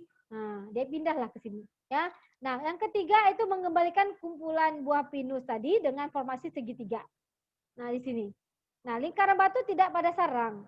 Ya, tawon terbang ke lingkaran batu menggunakan petunjuk susunan. Jadi dia hanya secara visual saja menandai ini. Sedangkan untuk menggali dan lain itu adalah proses secara genetik gitu ya. Jadi hasil percobaan di Timbergen nanti bisa dibaca kembali ya. Nah, kemudian ini Ibu scan ya. Jadi buku ya sebentar. Nah, jadi kalian bisa pakai banyak buku, ada etologi ya, nanti bisa Ibu share di dalam RPS ada ya, besi buku-buku yang berkenaan dengan etologi bisa dibaca ya. Nah, jadi klasifikasi perilaku ini ada general type of adaptive behavior ya. Jadi ada ingestive ya, lebih ke beberapa klasifikasi dari perilaku ya. Ada pada pencernaan ya ingestive itu definisi itu pada saat makan, minum. Nah, kemudian ada investigative ya pada saat dia social exploring ya, exploring social, biological and physical environment. Nah, jadi baik itu secara biologi maupun secara jadi baik itu secara biologi dan juga lingkungan fisiknya. Nah, itu investigasi lebih menginvestigasi mungkin yang sering kalau dalam bahasa Indonesia. Kemudian ada shelter seeking ya, di mana untuk tempat tinggal ya, bagaimana dia seeking out and coming to rest in the most favorable part of the environment. Jadi dia makanya hewan itu akan mencari tempat, akan mencari tempat dia tidur ya. Jadi akan mencari tempat di mana untuk dia beristirahat. Nah, itu disebut dengan shelter seeking. Kemudian juga ada eliminative ya, di mana di sini tingkah behavior associated with urinary ya, urination dan defecation. Ada juga yang menandai daerah kekuasaannya ya dengan seperti contoh seperti anjing ya. Jadi dia kan juga suka menandai daerah kekuasaannya dengan menyemprotkan urinnya gitu. Nah, kemudian ada seksual, ada courtship and mating behavior. Ya, courtship itu adalah PDKT atau istilah mungkin yang dari beberapa mahasiswa Permata, PDKT itu aslinya pengenalan ya. Jadi masih kenal mengenal ya, itu dalam seleksi seksual, nanti minggu depan kita akan bahas itu. Kemudian juga pada perilaku kawin ya, matching behavior. Kemudian ada epimeletic ya. Epimeletic ini adalah giving care and attention. Jadi bagaimana dia caring ya, baik itu caring antara induk dengan anaknya ataupun dan juga attention ya. Jadi perhatian baik itu terhadap keluarganya ya ataupun terhadap musuhnya gitu. Nah, kemudian ada juga epimeletic ya. Epimeletic ini soliciting care and attention. Nah, ini juga lebih care lebih ke diri sendiri ya. Dan kemudian ada allelomimetic ya, ini doing the same thing with some degree of mutual stimulation. Jadi ada melakukan hal yang sama mungkin misalnya dalam sebuah kelompok ya, dalam sebuah populasi ya.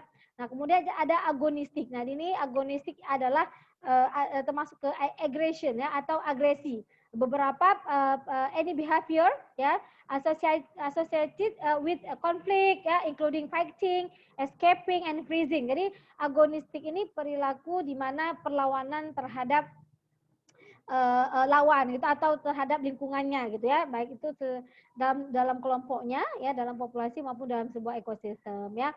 Nah, kemudian di sini juga kita juga melihat bahwa Delgado dan Delgado 1962 ini ada skema mengenai klasifikasi jadi unit perilaku. Ada yang simple behavior unit, ada yang kompleks behavioral unit. Jadi ada yang simple, perilaku simple, ada yang perilaku yang kompleks ya, atau simple itu akan sederhana. Jadi kalau misalnya yang kompleks itu dia sudah ada yang simultaneous, jadi bisa dilihat di sini adalah secara simultan ya, secara bersamaan, kemudian ada sequential juga ya, ada sintaktik jadi secara tiba-tiba, kemudian ada rule, ada peranan baik itu aktif maupun pasif. Nah, kalau misalnya yang simple behavioral, yang simple, yang sederhana, ada individual dan sosial pembaginya. Nah, jadi ini ada di individual juga ada yang statik, ada dynamic ya. Kalau statis itu sifatnya menetap ya, dynamic itu berubah-berubah. Nah, jadi ada yang nanti dari dynamic pun ada localized dan ada generalized ya. Jadi di sini di bagian ini sudah dijelaskan sebenarnya beberapa contoh yang dimaksud gitu ya. Contoh sebenarnya static or postural unit can be identified ya. Jadi bisa diidentifikasi dengan relationship static yang menetap. Contohnya seperti sleeping alone ya. Jadi dia mau tidur sendiri gitu ya. Jadi ada juga kan yang jenis hewan yang suka hidupnya menyendiri ya, soliter. Nah, kemudian ada yang dynamic ya. Itu dia bergerak ya, atau gestural, jadi lebih gesture, lebih banyak gaya gitu, dan lebih aktif maksudnya ya.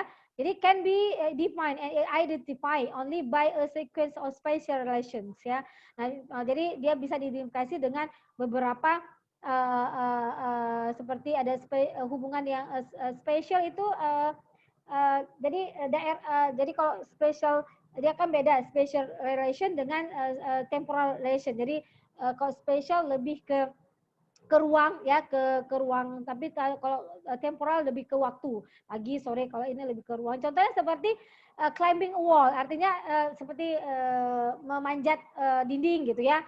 Nah, seperti localize ya, ini juga ada contoh misalnya moving leg ya, menggerakkan kaki ya. Kemudian ada generalize ya. Jadi kalau localize itu dia involving only part of the system ya. Nah, kalau misalnya generalize ini involving a change of the position ya, di mana kita bisa lihat contohnya walking on ground. Jadi kalau misalnya bergerak tangan kaki ya itu bisa disebut dengan localized. Nah, itu perilaku untuk yang localized, tapi yang lokal. Tapi kalau general itu biasanya jalan-jalan di sekeliling, muter-muter. Nah, itu masuk ke general ya. Kemudian untuk sosial juga ada yang static dan ada yang dynamic ya. Nah, kalau yang sosial ya kalau statik seperti ya waktu saat monyet tidur ya, kemudian embracing each other gitu ya, saling berpelukan. Nah, itu bagian statik. Namun kalau dynamic ya misalnya monkey chasing another gitu ya. Jadi ini beberapa, jadi bisa dikatakan juga dynamic itu lebih aktif gitu ya, lebih agresif dia ya. Oke, next. Nah, kemudian, nah ini yang beberapa mengenai spatial dan temporal questions. Nah, ini dalam sedikit kalau misalnya kita mau melihat secara spasial, secara ruang. Jadi ada beberapa pertanyaan yang harus kita ajukan biar bisa menjawab untuk dari segi spasialnya. Jadi kan tadi ada spasial dan ada temporal. Ya. Kalau temporal itu lebih ke temponya ya. Kemudian ada beberapa pertanyaan ini mungkin dalam Ibu sengaja dalam keep dalam bahasa Inggris karena kalau di Indonesia kan kadang agak terlalu panjang, tapi tidak apa-apa, nanti bisa gampang sekali sekarang kan HP sudah pada canggih ya, bisa dilihat, bisa dibantu dengan Google Translate nantinya. Nah, beberapa contoh untuk spatial questions. Nah, misalnya in what geographical location is the animal found? Jadi, misalnya kita mau tahu di mana, karena kalau udah etologi itu sebenarnya, nah ini juga Ibu mau belum sempat tadi sampaikan bahwa etologi itu banyak banyak ilmu itu yang berhubungan dengan etologi itu, ya baik ilmu anatomi fisiologi ya, ilmu baik itu dari segi distribusinya ya. Nah ini juga akan membantu kita dalam melihat bagaimana perilaku dari hewan-hewan ya.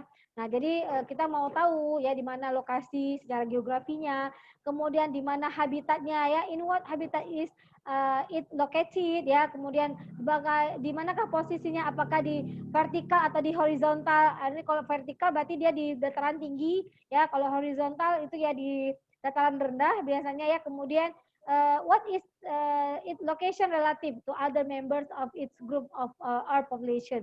Nah, jadi lokasi yang relatif ya biasanya untuk beberapa anggota dari kelompok atau dalam sebuah populasi. Nah, bagaimanakah dia bergerak ya, variasi dari movement ya, bermigrasi ya, lebih lengkapnya ya dari satu tempat ke tempat yang lain begitu. Nah, ini bagian dari spatial questionnaire. Special questions ya.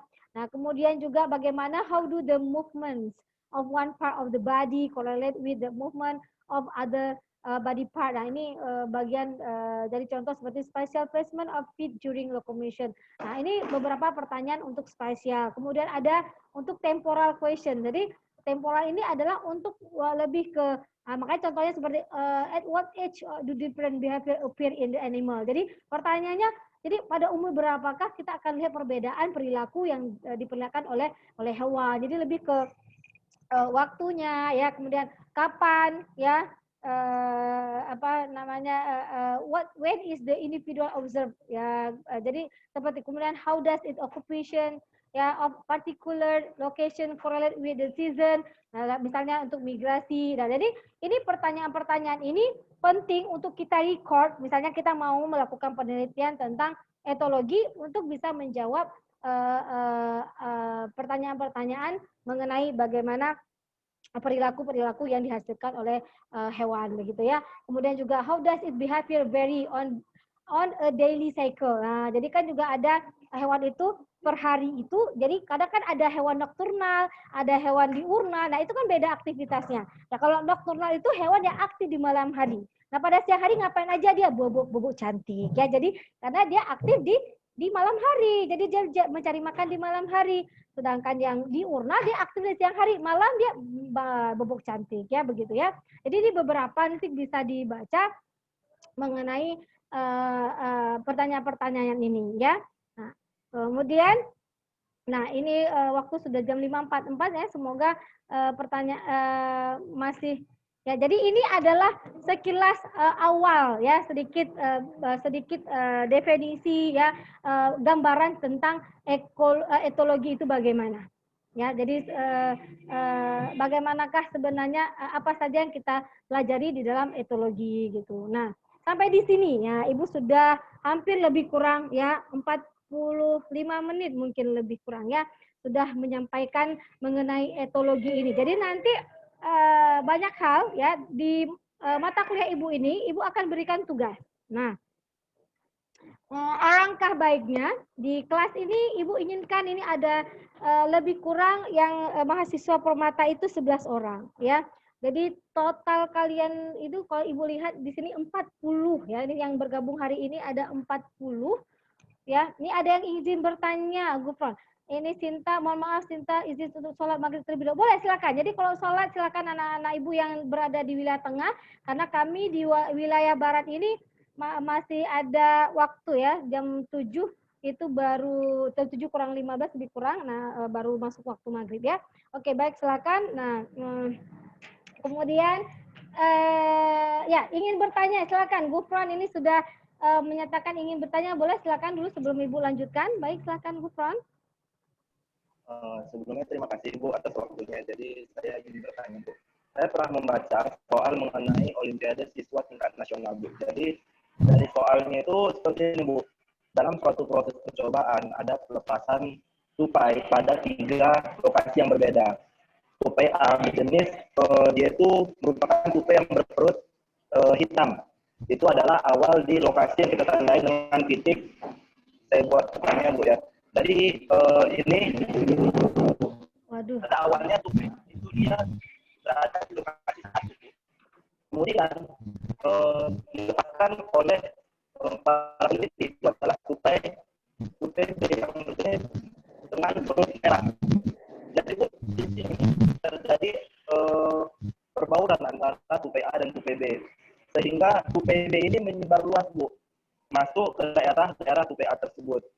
Nah pada daerah 1 ini tupai A ini pindah dan tidak ada lagi tupai A ini. Jadi Bu, pertanyaan saya, perilaku apa yang terjadi pada tupai A ini? Kenapa tupai A ini pindah? Apakah dia itu trial and error atau dia itu berbagai relung habitat yang sama terhadap tupai B ini gitu.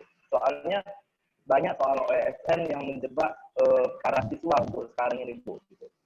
Ya, baik ya, terima kasih sebelumnya. Memang ini agak putus-putus ya, Gufron ya. Coba Ibu ulang pertanyaannya, kalau oke seperti itu. Jadi kalau memang salah pertanyaan Ibu boleh diperbaiki ya. Apa yang Ibu sampaikan boleh diperbaiki. Tadi pertanyaan Gufron bahwa itu dari segitiga itu bahwa ada di segitiga pertama ya Gufron ya. Ya sisi kiri itu ada jadi ada berapa tadi tupai 3 ya kalau nggak salah ya. Namanya dia 3 wilayah Bu, ditandai dengan wilayah 1, wilayah 2, wilayah 3. Ya. Tupai A hanya di wilayah 1 Bu. Ya. Kemudian para peneliti itu melepaskan tupai jenis B di wilayah 1 tersebut. Oke, ya. Sehingga tupai A ini pada wilayah 1 ini hilang Bu, dia bermigrasi ke tempat lain. Ya, tapi tupai B ini sudah mendominasi di wilayah 1. Oke, baik. Iya, baik. Terima kasih. Ya, oke, paham Ibu. Baik, terima kasih pertanyaan. Very good ya. Nah, bagus sekali Gufron. Nah, jadi Ibu ulang mungkin bagi teman-teman yang kurang jelas mendengarkan pertanyaan. Jadi begini, ada 3 wilayah ya. dari ada 3 wilayah tupai di mana ada ini kan proses induksi spesies di tempat lokasi yang jadi ada 3 lokasi 1, 2, 3. Jadi tupai di lokasi 2 ini dipindahkan ke lokasi 1 gitu ya. Nah, jadi tupai yang ada di lokasi 1 ini harus bermigrasi karena adanya keberadaan dari tupai yang ada di lokasi 2 tadi. Ya, jadi dia bisa menyebabkan tereliminirnya tupai yang ada di lokasi 1. Benar demikian ya, Gufron ya. Ya, jadi ini berhubungan dengan relung ya. Jadi ini berhubungan dengan relung habitat. Jadi ada yang namanya relung fundamental dan ada relung realize ya. Nah, jadi sebenarnya kalau kita lihat ya dua-duanya ini jenis tupai, tapi kita juga harus perhatikan ya bahwa sebuah habitat itu akan mendukung seluruh organisme yang ada di situ apabila ketersediaan makanannya. Jadi ingat ya Nak ya, hewan itu, nah jadi ini penting sekali harus diingat, hewan itu yang pertama sekali ya aktivitas hidup yang dilakukan adalah mencari makan. Makanya dia hidup untuk makan.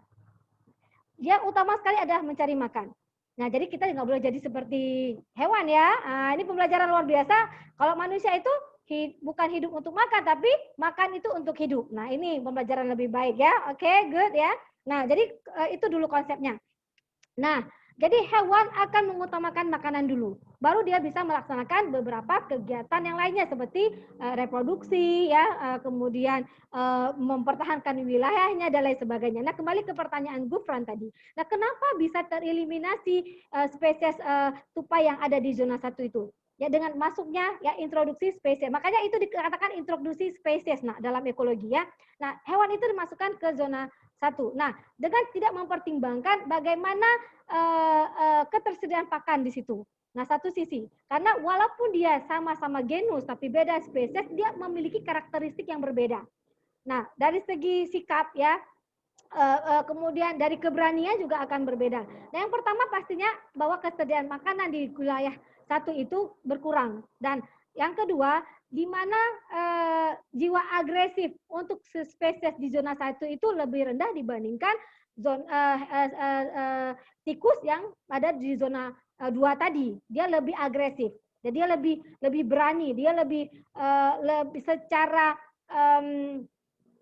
apa namanya ya, secara untuk nanti kita akan belajar untuk agresif ya. Nah, kekuatan dia melawan ya untuk jadi kan dia nanti ada hierarki gitu ya. Jadi malah terkadang yang hewan yang kita introduksi itu mengalahkan hewan yang berada di lokasi atau disebut dengan invasive species ya. Jadi hewan yang memang origin dari situ. Kenapa? Karena secara tadi yang pertama bisa jadi karena kekurangan makanan di kawasan tersebut sehingga dia harus mau tidak mau melakukan perlawanan dengan hewan yang baru datang. Nah, kalau dia kalah maka dia harus ini makanya sistem pick order namanya.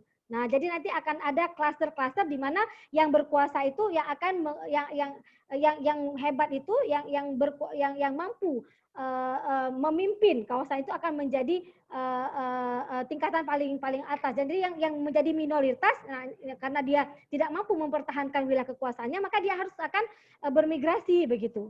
Nah, itu dia yang bisa Ibu jelaskan Gufron. Jadi faktor daya dukungnya itu yang tidak bisa mendukung dia bisa tetap di situ. Jadi kemampuan dia berkompetisi. Nah, itu yang membuat dia harus mundur dan dia harus bermigrasi ke tempat yang lainnya. Nah, begitu. Jadi makanya kembali ke relung tadi ya. Jadi sebenarnya ada relung fundamental dan relung realisasi sebenarnya. Nah, jadi jadi kalau kita bicara dengan relung bahwa si tikus itu kan adalah relung fundamental dia. Nah, yang di zona 1. Namun karena keberadaan dari tikus yang dari zona 2 pindah ke zona 1 menyebabkan dia harus tereliminir. Nah, karena dia tidak mampu mempertahankan, dia tidak bisa melaksanakan aktivitas hidupnya di lokasi 1 itu. Karena apa? Karena di dihuni oleh spesies baru yang berbahaya, jiwanya terancam, maka dia harus pindah ke tempat yang lain. Jadi dia harus mencari relung realisasinya. Nah, relung realisasi ini sangat ditentukan apakah dia bisa melaksanakan aktivitas hidupnya. Jadi beda ya, kalau habitat dengan relung itu akan berbeda sekali. Jadi kalau habitat ada tempat tinggal. Nah apakah relung itu bisa dijadikan tempat tinggal? Nah, itu juga harus dilihat kembali gitu ya. Karena efektivitas dia ya itu lebih ke relung. Peranan dia dalam ekosistem itu lebih ke relung. Jadi habitatnya misalnya kita bicara gajah gitu ya. Nanti mungkin sama Pak Abdullah itu akan banyak kalian banyak sekali pertanyaan, beliau karena memang pakar gajah, doktornya memang di bidang beliau itu. Nah, jadi karena kalau habitat ya rata-rata di suatu habitat itu karena memiliki iklim yang sama secara faktor abiotik yang mendukung, itu adalah kawasan tempat dia bisa hidup, yaitu habitatnya.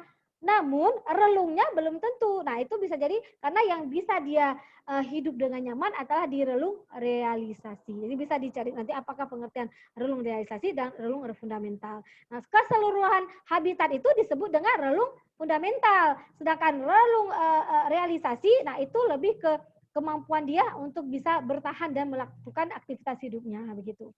Ya, begitu Gufran ya. Mungkin mudah-mudahan bisa dapat, you get the point ya. Hopefully ya, mudah-mudahan dapat intinya gitu dari Ibu, mungkin sudah panjang sekali berbicara, mudah-mudahan dapat ya. Jadi kalau misalnya masih ada ditanyakan silakan ya. Baik, jadi mungkin dari panjang itu bisa Ibu kasih kesimpulan. Jadi the point is, ya, jadi poinnya adalah kenapa? Jadi kembali ke pertanyaan dari Gufron tadi, Bu. Jadi kenapa tikus tupai yang ada di zona 1 itu pindah ke zona yang lainnya? Karena daya dukung yang tersedia pada zona 1 tidak mendukung untuk kehidupannya, sehingga dia harus ya berkompetisi dengan spesies yang baru. Nah, spesies yang baru itu yang masuk ke dalam zona 1 itu lebih kuat ya dari segi kemampuan dia dalam sebagai kompetitor terhadap spesies yang ada di situ ya, gitu ya. Oke, baik ya. Adanya komunitas dalam zona tersebut mendukung, daya dukung, ada masalah, dia akan pindah. Dia hanya menjaga-jaga diri saja. Namun karena memang keterancamannya itu tinggi, maka dia harus bermigrasi. Ya, sama juga seperti manusia. Apabila tempat tinggal kita itu tidak nyaman, ya jauh banyak sekali gangguan, nah, maka kita harus hijrah. Kalau dalam agama Islam ya, kita harus move, kita harus migrasi. Ya, jadi migrasi itu harus ke tempat yang lebih baik, bukan malah migrasi ke tempat yang tidak baik. Nah, itu ya. Jadi baik lagi kadang-kadang Ibu ingatkan, makanya ke kehidupan kita sehari-hari ya, biar pembelajarannya bermakna. Biasanya kalau sudah diaplikasikan ke kehidupan sehari-hari itu jauh lebih ingat ya kan. Nah, oke, baik. Itu saja. Ada yang ingin bertanya? Terima kasih Gufran untuk pertanyaannya, maaf. Oke, nah sepertinya ini sudah tambah 42. 42 itu dengan Ibu berarti 41. Jadi itu mungkin di grupnya ini ya baru kelihatan total kita berapa ya. Bentar ya Ibu ini. Nah, ini ada waktu kita barang sebenarnya kan kita selesai 18.10, tapi ini karena daring ya secara Zoom, Ibu juga tidak maksimalkan sampai 1 jam setengah. Kalau memang materi selesai ya sudah selesai, karena dia kalau daring segini 1 jam itu sudah maksimal. Saya juga mengerti, kalian juga lelah hayati pastinya ya kan. 1 jam ya bosen banget pastinya ya. Nah, sama juga ya. Jadi kalian Ibu dicuap-cuap jual obat, kalau kita sudah di luar toleransi kita mendengar itu, mau dibilang apa aja kita nggak akan bisa masuk lagi. Jadi sedikit tapi maksimal. Jadi ngapain banyak ya, kayak kita masukkan air ke dalam botol langsung banyak tapi tumpah semuanya, untuk apa ya. Jadi itu untuk hari ini adalah pemanasan dulu ya. Jadi warming up dulu gitu ya. Jadi nggak langsung bum dengan materi. Kenapa? Karena manusia ini disuntik juga sama dengan mesin. Sebenarnya mesin itu mengcopy bagaimana kerja dari sistem tubuh manusia, ya kan? Karena bayangkan kalau misalnya mobil itu atau motor itu sudah 3 minggu nggak pernah dibawa, kan? 3 minggu tidak dibawa, tiba-tiba hidupkan langsung gaspol. Bisa-bisa mogok di jalan. Nah, itu dia Ibu khawatir ya. Makanya hari ini mesinnya dipanaskan sedikit-sedikit agar kedepannya akan semakin lancar ya gitu ya. Oke, baik. Ada lagi yang bertanya, Nak? Silakan. Apakah Ibu menyampaikan terlalu cepat? Tidak? Bagaimana? Bu. Ya aman. Yang dari Permata, Nak, apakah aman? Aman ya, mudah-mudahan Aman, Bu, aman. Ya, alhamdulillah ya. Theo, terima kasih walaupun sudah gelap, masya Allah ya. Mereka sangat antusias ya. Memang mohon maaf jadwalnya memang sore kita, nah jadi Ibu tidak. Jadi ini kelas malam ya. Kalau bagi teman-teman yang ada di Indonesia Tengah sudah jadi kelas malam ya. Semangat ya, Nak ya. Semoga ini menjadi berkah. Dan terima kasih untuk hari ini. Mudah-mudahan ya. Hari ini adalah perjumpaan kita yang pertama dan merupakan perjumpaan kita yang mengesankan ya. Jangan nanti minggu depan jadi males ala Bu Mimi, pusing saya gitu ya. Jangan sampai demikian ya. Harapan Ibu adalah setiap hari harus mensugesti diri dengan kebahagiaan ya. Walaupun mungkin Ibu ada kekurangan, tolong sampaikan apa kekurangannya itu. Jadi insya Allah akan Ibu terus juga sambil belajar ya, juga terus belajar dan belajar karena ilmu pengetahuan itu tidak ada batas ya, walaupun kita sudah jadi nenek kakek ya. Nah, tadi tetap harus terus belajar ya. Baik, itu saja mungkin ya untuk hari ini. Semangat, sampai ketemu minggu depan di jam yang sama ya.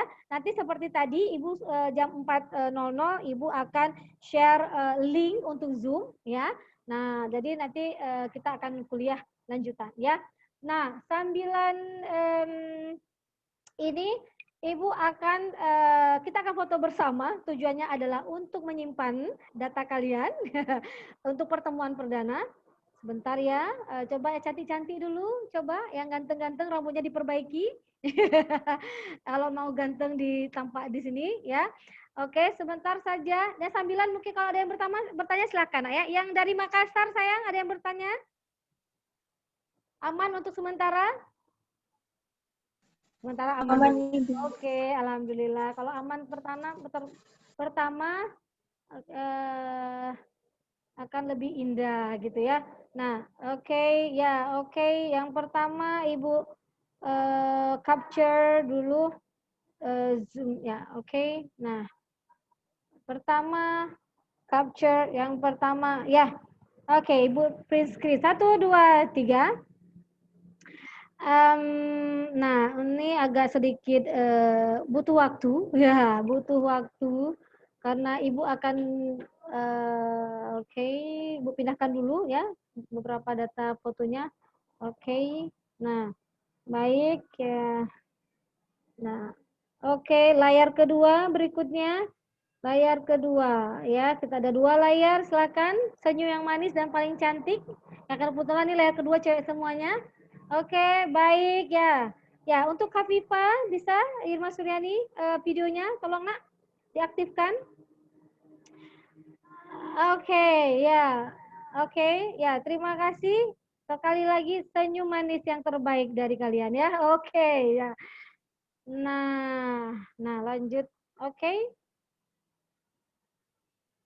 Ya, terima kasih untuk hari ini ya. Mohon maaf atas segala kekurangannya ya. Nah, untuk materi hari ini Ibu langsung share di grup karena memang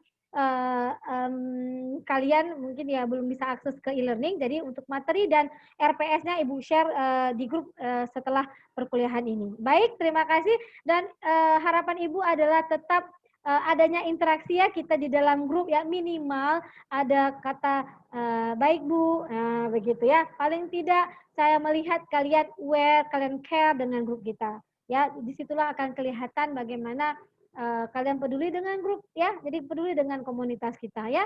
Baik, itu saja dari Ibu hari ini. Terima kasih atas segala perhatiannya. Wabillahi taufiq wal hidayah. Assalamualaikum warahmatullahi wabarakatuh. Waalaikumsalam warahmatullahi wabarakatuh. Ya, terima kasih. Sampai ketemu. Ya. Terima kasih, Bu. Ya, assalamualaikum. Ya, Ibu N ya. Ya, mari.